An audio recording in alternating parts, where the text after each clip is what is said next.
Boredom is really the midwife of creativity.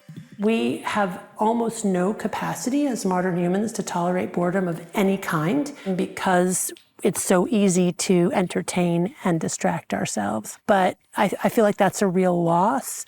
Boredom is really the midwife of creativity. That's so true. That's so true, I agree. yeah.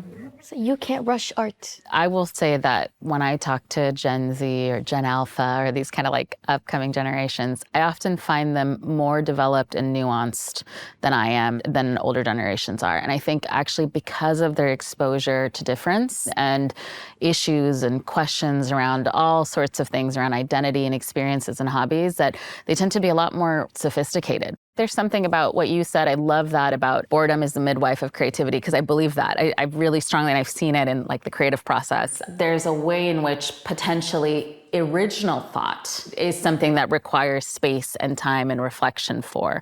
But I don't think that boredom is necessarily needed for self-development. If you look at younger generations, the level of sophistication that they often have when it comes to kind of conversations about how they've thought about themselves and what is meaningful to them and how they think about the world, because of their exposure and because of the level of discourse that young people are often having, they tend to actually, I think, be way ahead of like where I was at their age, you know?